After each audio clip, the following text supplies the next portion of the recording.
যে মেয়ে বাবার বাড়িতে এক গ্লাস পানিও ঢেলে খাইতো না, সে কিন্তু শ্বশুরবাড়ি গিয়ে তার সমস্ত কাজ এবং তার দায়িত্ব সে কাঁধে নিয়ে চলে। হ্যালো গাইজ, আসসালামু আলাইকুম।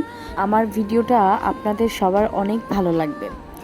তো তখন আমি চলে গিয়েছিলাম আমার মেয়েকে আরবি পড়ানোর জন্য এগিয়ে দিয়ে আসতে। সেখানে একটা বাস আসার কথা, তাই আমি এবং আমার মেয়ে দুজনেই অপেক্ষা করছিলাম কখন বাস আসবে আর তাকে আমি গাড়িতে উঠিয়ে দিয়ে আবার বাসায় ব্যাক করব। কারণ আমার বাবু আর একটা বাসায় ছিল, তার বাবাই প্রতিদিন নিয়ে যায়, কিন্তু আজকে একটু সমস্যার কারণে আমি দিয়ে আসলাম।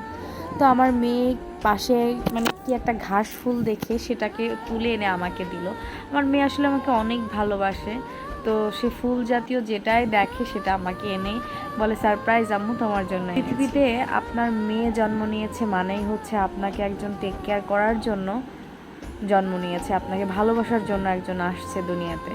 তো মেয়েকে তুচ্ছ মনে করবেন না, মেয়ে মানেই মায়ের সব থেকে শান্তির জায়গা। মেয়েকে যদি এভাবে ফুলের মতো যত্ন করে সারা জীবন নিজের কাছে রাখা যাইতো, কিন্তু দুনিয়ার নিয়মের কারণে কলিজার টুকরো মেয়েকেও অন্যের হাতে তুলে দিতে হয়। এটা সব থেকে বড় কষ্টের একটা কাজ। যাকে ছাড়া আমি একটা রাতও ঘুমাইতে পারি না, তাকে ছাড়া কিভাবে সারা জীবন থাকবো। এসব ভাবলে চোখ দিয়ে এমনি পানি চলে আসে, এগুলো আমি জাস্ট কল্পনাও করতে পারি না। ভিডিওটা অনেক বড় হয়ে যাচ্ছে, তো সবাই ভালো থাকবেন।